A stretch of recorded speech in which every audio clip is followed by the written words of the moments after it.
from the No Travels Journal. It's called Lily of the Field. On Monday, I wore the red, green, purple, and gold section sweater Tandy gave me, the pantaloons I made from the green velvet R gave me, the green, yellow, orange, and royal blue scarf Tessie crocheted for us last Christmas, the red leather boots Lauren bought me, the red, green, blue, black, and yellow mirror cloth bag Jan sent me from California with plush red band I made from the velvet I ripped off on First Avenue, and the gray felt Charles Dickens coat I got on Avenue B for $1.50. On Tuesday, I wore the cotton square dancing dress Sandy sent from Iowa, the red, white, and blue American flag earrings Elle gave me last summer and that I repainted at Rebecca's with Tehran's model airplane enamel, the perfectly good gloves I found in the trash, same boots, the beautiful warm red socks I ripped off from Woolworth's, and the curly brown Atlantic fur coat I found in a trunk in my uncle's attic last summer. On Wednesday, I wore the skinny knit button-up my mother gave me and that I tie-dyed myself with Darlene's Rit dye. The long fringed gypsy skirt of loose orange crochet you can completely see through that Judy bought me in Italy. The vermilion green, violet, ochre, and white striped scarf with gold and white stripes between the other stripes and black tassels on turquoise strings that Rebecca brought me from Turkey. The same boots, the clove and peppercorn beads I made, the cape Brett gave me in Kyoto, and my terrific little antique copper mail purse that we traded the books for in the mountains. On Thursday, I wore the amber sweater Katie handed down to me over the black velvet top I got at Royal Rags for 25 cents. The violet suede belt Arlette ripped off for me, the baggy white sailor pants I found in my grandmother's dresser that had been my uncle's when he was in the Navy 20 years before, the same gray felt coat, and a pair of perfect fit tennis shoes someone had left here. On Friday, I wore the yellow dress Adam gave me when he was working at the cleaners and no one came to pick it up, the cinnabar cork shoes Lauren bought for me, the velvet cape I made and trimmed with the gold stuff T gave me when she moved, the shaman's cap that George's mother picked up in Brazil and that Katie gave us last Christmas, and the little purse Dee brought me that was made in Israel from the material left over after they make the dresses and bright wolf pink embroidery on the inside. It's fun to read.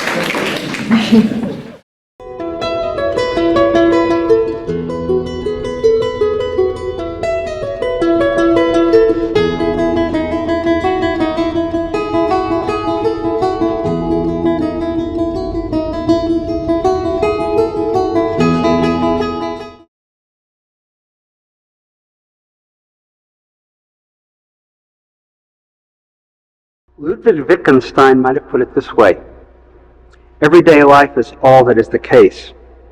Not entirely tongue-in-cheek, this maxim hints at both the scope of our topic and its underlying problems. On the one hand, the terrain suggested is so vast as to be ungovernable, if not unimaginable. What, after all, is not everyday life? Yet the instant we concede the possibility that anything whatsoever, however monumental or minute, could fall outside of this all-inclusive category, then the concept everyday life itself suddenly is transformed into something much more limited, a cultural construct whose assumptions exclude and distort as much as they might include or reveal.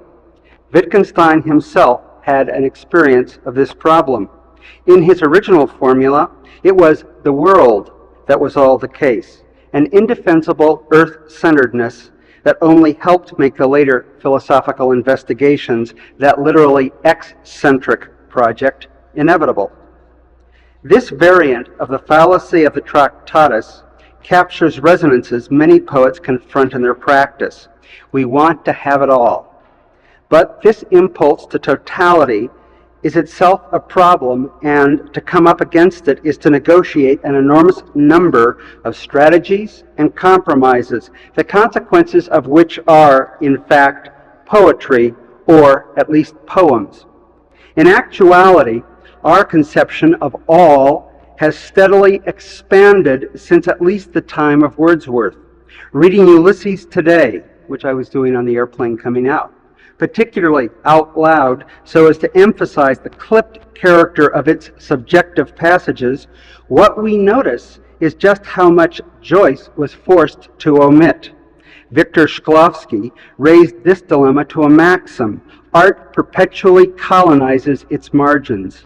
Everyday life, therefore, becomes much more than an issue of how to get hair dryers, glances, or the latest tabloid neologisms into the text, for the problem of such objects and relationships, once written, is simply the first in a sequence of questions, the answers to which would open up not only the poem, but also the ideological and personal entanglements that constrain whatever it is we do think really might be all that is the case.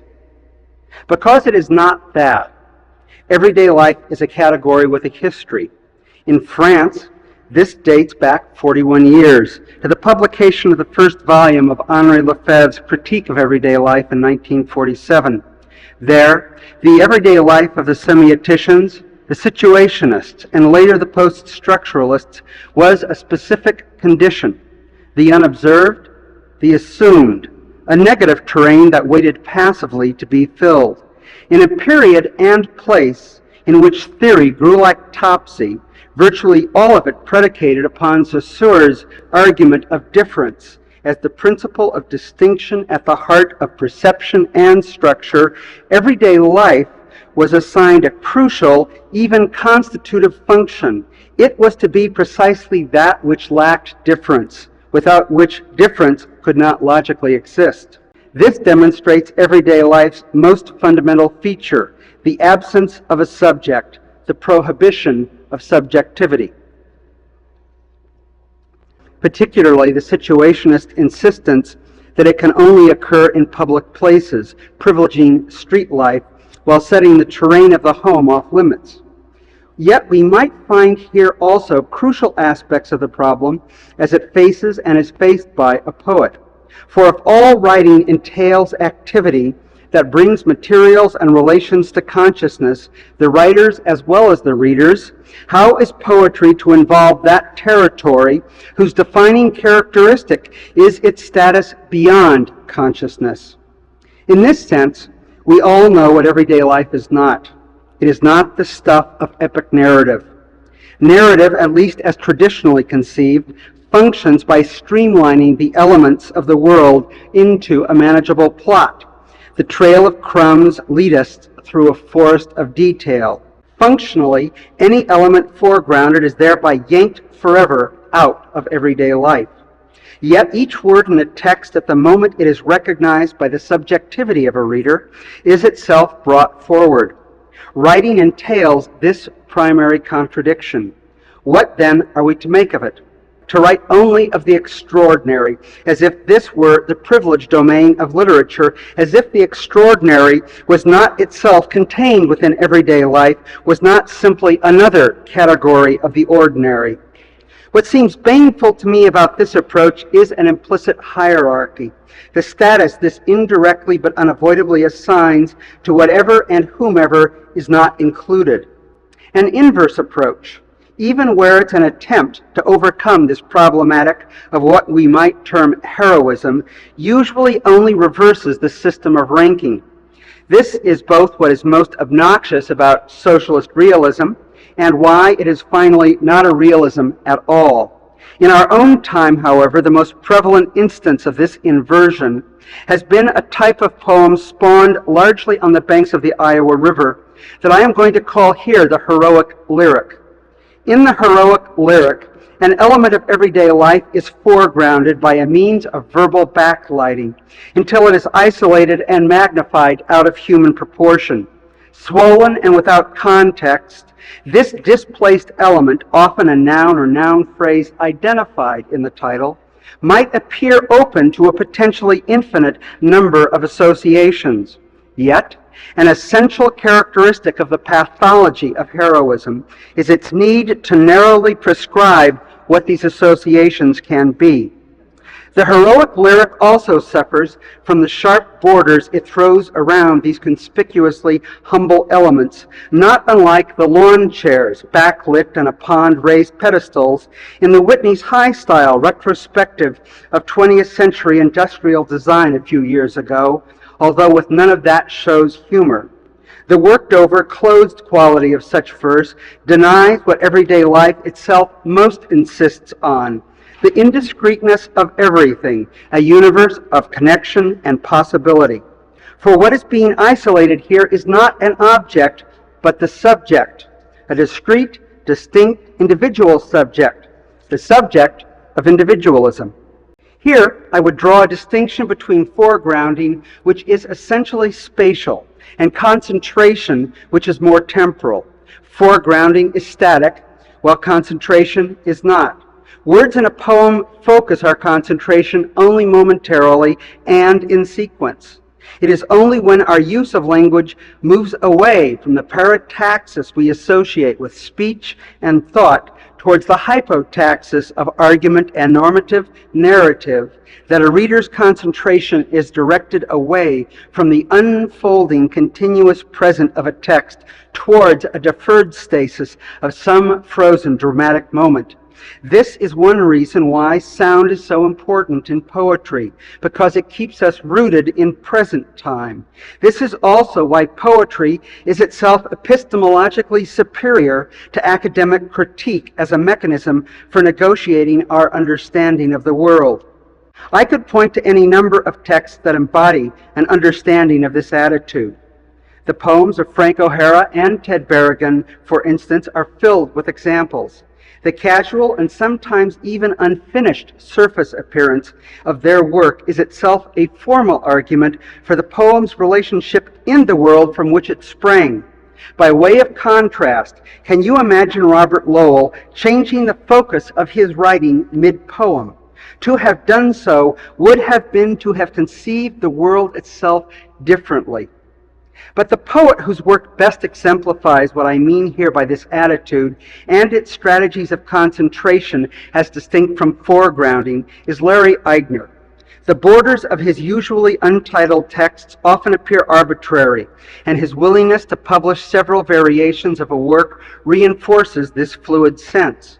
Only in the shortest of his poems can a reader even hallucinate a static dramatic structure superimposed over Eigner's lists of simple nouns. Quote, curtains, shades, the ocean, and the sky, both deep, hills. The particular remains a particular. It is often impossible to identify a term that is privileged and therefore a subject, for there is finally no subjectivity imposed on, or should I say over, the reader beyond his or her own presence with relation to this text. Their existence is thus acknowledged as integral. Equally avoided here is any secondary heroism of implicit autobiography. Nothing in the poem quoted, for example, tells us anything about Eigner himself, even though the words refer to his world absolutely. Everyday life appears in the poetry of Larry Eigner as a formal condition of the work, the only grounds under which it can appear at all. Thank you.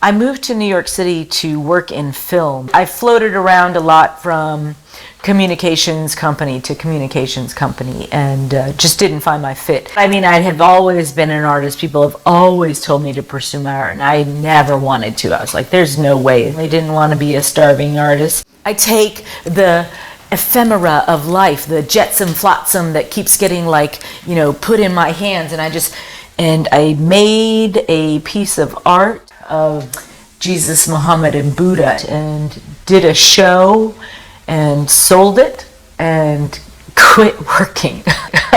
I stopped working in the traditional sense and sort of became an artist.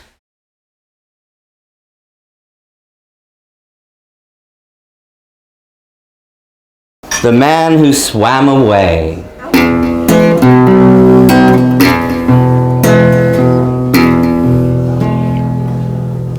Because I'm brave, because I'm free, because I hardly answer me, because I am the man who swam away. The more I dream, the more I drift, the more I cannot steer my ship. I'll shape my thoughts and skip them out to bay. Now I can try to rectify those wrongs I done, but anytime I try them on, I think they'll sink the midnight sun. Because I moan, because I creak, because of this here losing streak.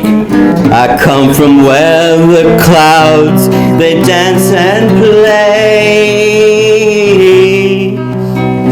The more I look, the less I see, the more my shadow follows me, the more I am the man who swam away.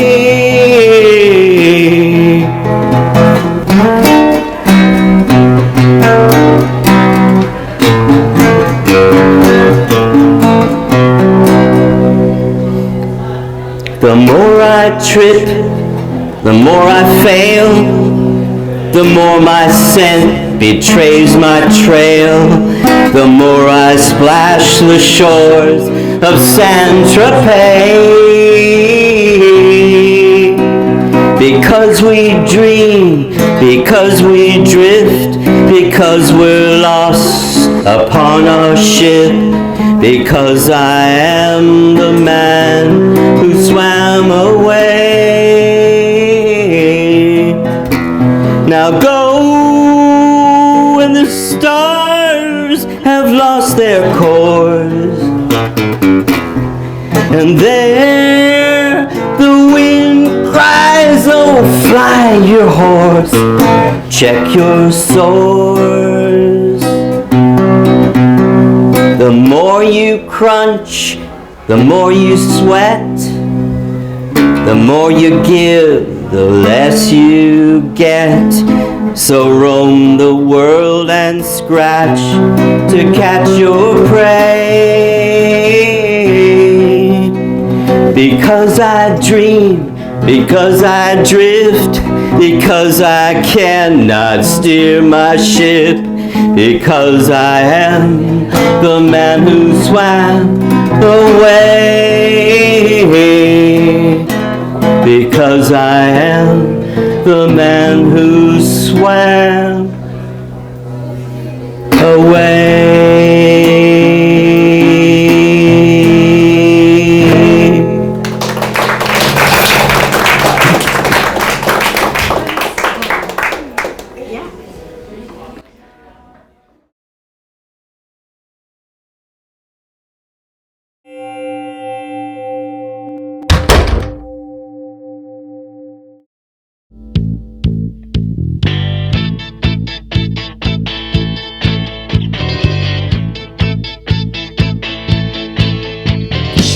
I can't seem to face up to the facts.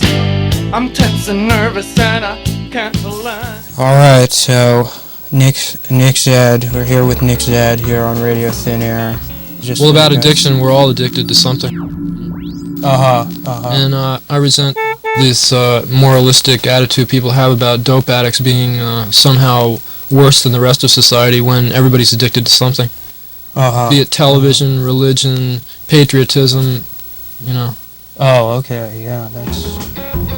Love of rock and roll or disco music, or, I mean, just being stuck in a regulated kind of lifestyle is a form of addiction. You can't avoid being addicted to something in our society, I guess. Choose your addictions, I guess.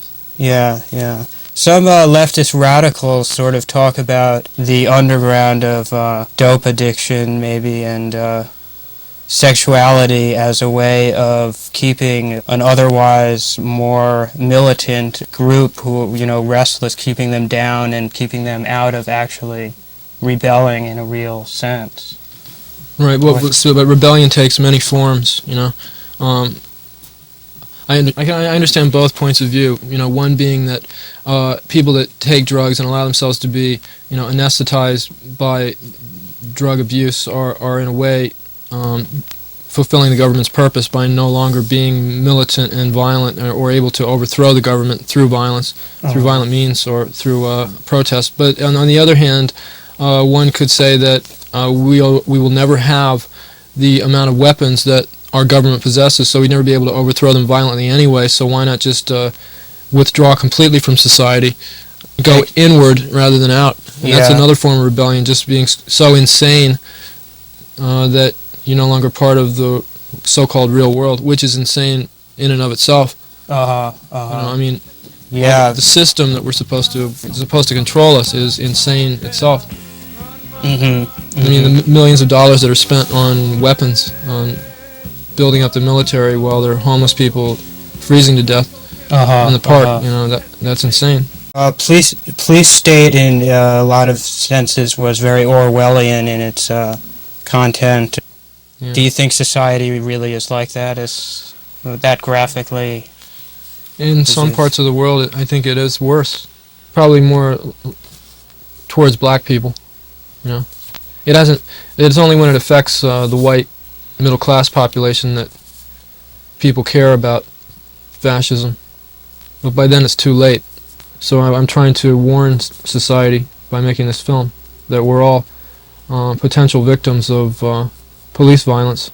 There's no checks and balances on their activities, as we've seen from the Civilian Complaint Review Board being completely inept and incapable of achieving any level of justice following the Tompkins Square pig riot. Is freedom enough? And in retrospect, I would say, how should I know? I've never lived in a world that had any freedom. I mean, we're not living in a free country, so how would I know? Is dictatorship enough? Obviously it's not enough, because we all aspire to something more, and that's what my function is, to force people to aspire to something more than repression. Freedom is something that most of us will never experience, real freedom. So is your freedom in the subconscious, orgiastic? Well, it takes many forms. I mean, freedom is a state of mind. It's when you feel at peace with yourself, maybe. But I mean, not always. I mean, some people feel freedom when they're beating up somebody or killing people.